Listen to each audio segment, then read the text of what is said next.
There is a proverb in Persian called, "Friendship is like a bear's ant." The story behind this proverb is that the owner of the bear was sleeping when a fly landed on his head. The bear picked up a large stone and threw it at his head to kill the fly, but the fly ran away and crushed his owner's head. The Persian parable of ant-bear is a symbol of human stupidity. Sanctions imposed by major powers against many countries are an example of this proverbial ant-bear. Sanctions are mainly imposed against countries that are undemocratic and whose rulers act outside the framework of international organizations.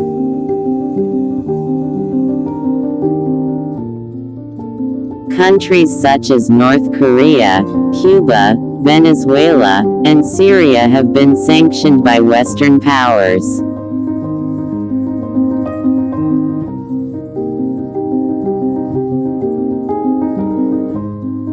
The rulers of these countries are dictators and have committed all kinds of human rights violations against the people of their countries.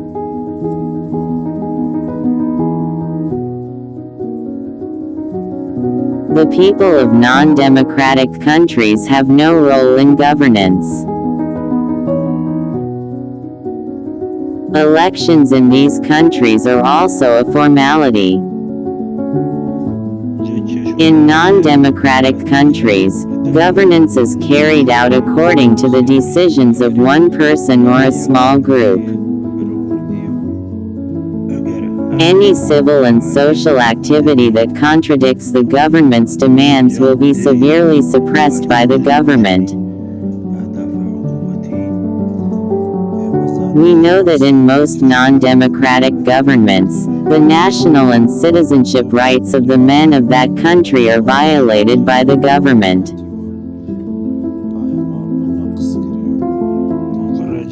And rulers sometimes take actions outside the framework of international law that endanger world peace. When major powers and international organizations fail to prevent the hostile country's defiance through diplomacy and political consultations, they resort to implementing economic and political blockades in the name of sanctions.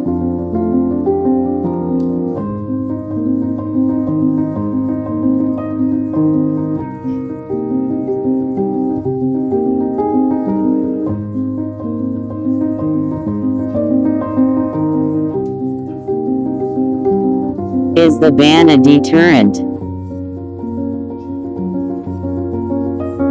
Experience in sanctioned countries has shown that sanctions not only do not deter, but the result is completely the opposite.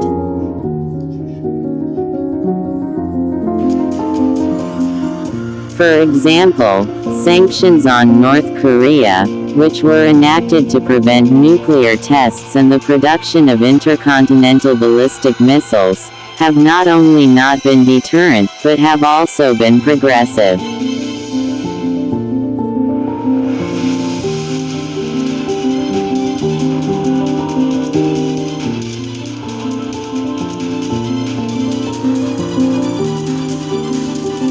Sanctions become a backyard where they can do whatever they want, away from the eyes of the world.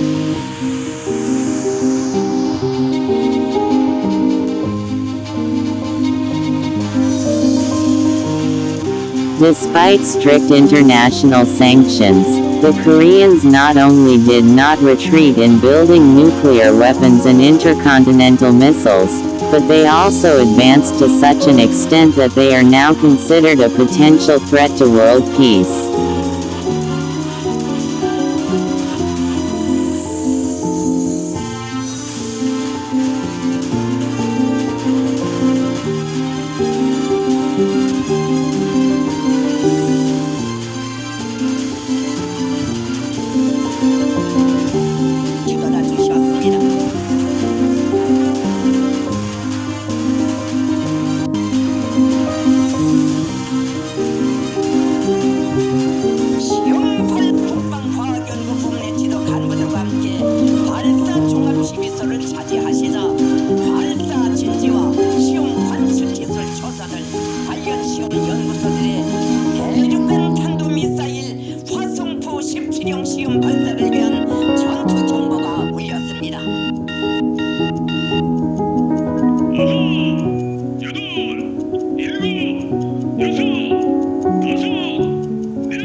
Sanctions on Venezuela were also imposed to defend human rights in the country, which have been violated by the government.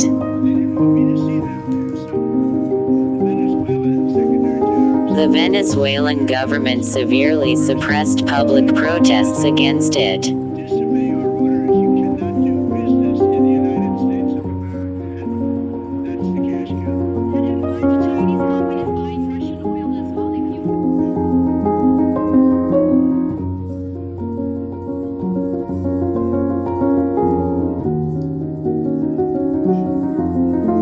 Were these sanctions in the interest of the Venezuelan people, or were they like paving the way to hell?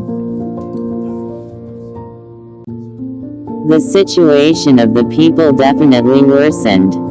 2 walls were erected around the people. One is the wall of international sanctions and the other is the wall of restrictions imposed by domestic rulers.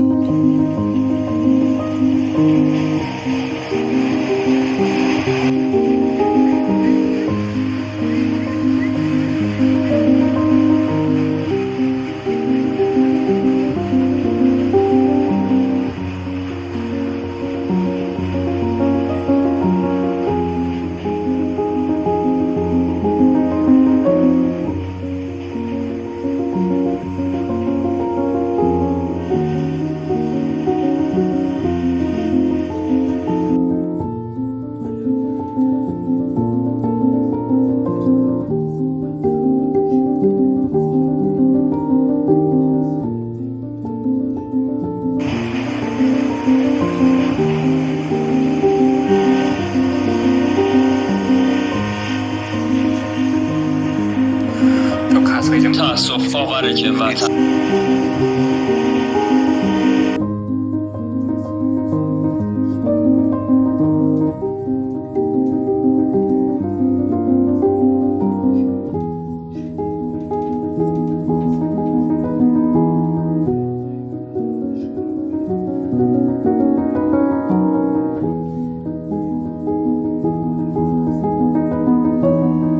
The lives of ordinary people in sanctioned countries are being destroyed.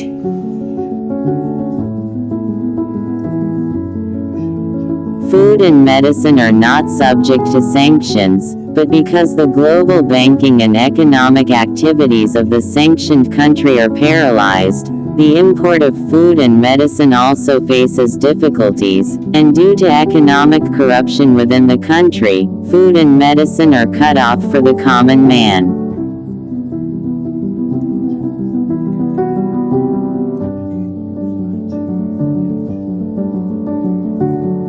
If sanctions are imposed to defend the human rights of the people of a country, but the result is the destruction of the lives of that nation, don't you think this is a crime against humanity?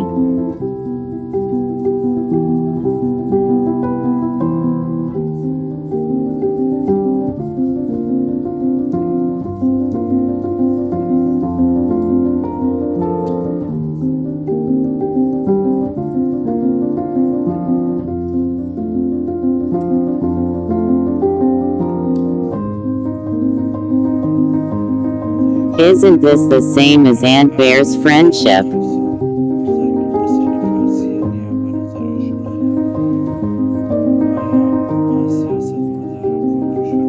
You can't talk to a dictator and hold him accountable for his mistakes.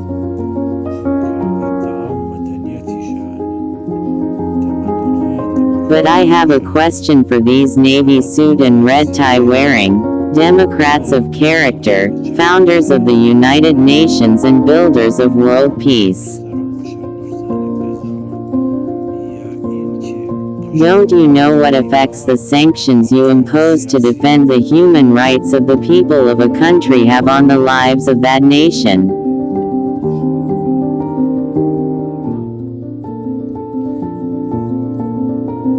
Don't you know that with an economic embargo on any country, food and medicine are cut off for the people of that country?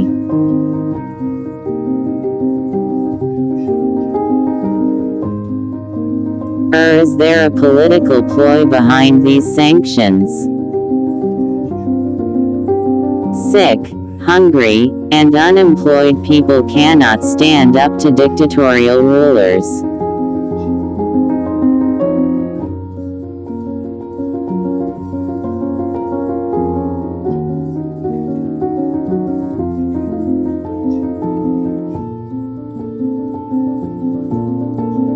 The crime of your sanctions is 100 times the crime of dictators against humanity.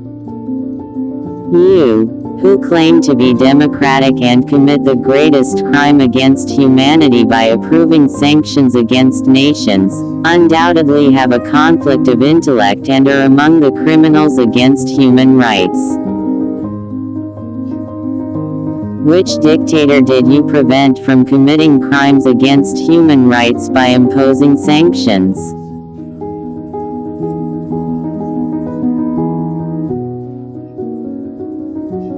You are crushing ordinary nations with sanctions and giving dictators more freedom to commit crimes against their own people.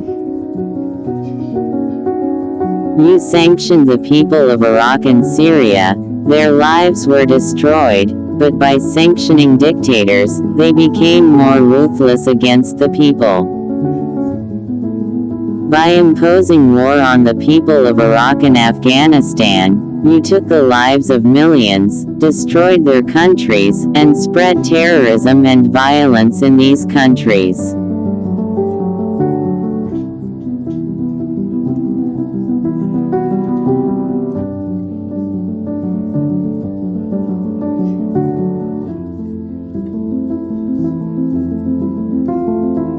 Your actions, Western politicians, in defending human rights and world peace, whether by passing sanctions or by imposing wars, are wrong, and the damage is 1,000 times greater than the crimes of dictators against human rights and world peace. So either you are being stupid or you are lying.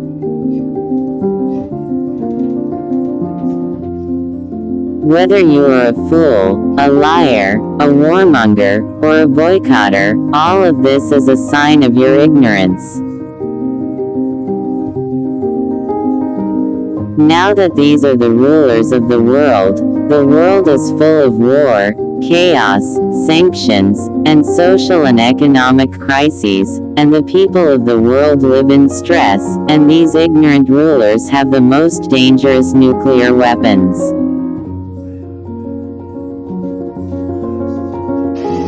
And at any moment, it is possible that these ignorant politicians will start a nuclear war and destroy all of humanity and the planet.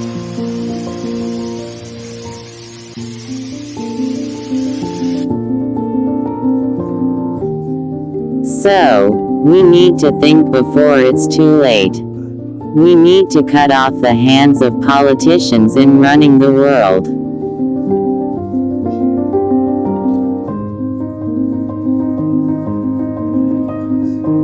We have human knowledge and wisdom, and we have kindness and friendship.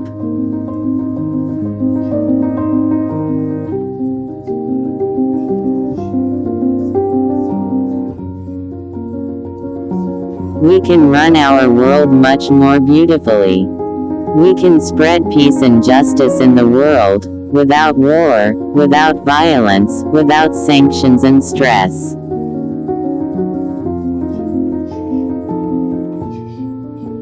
Finally, please support me and subscribe to my channel so that I can bring the message of peace and beauty to all people and invite people to kindness.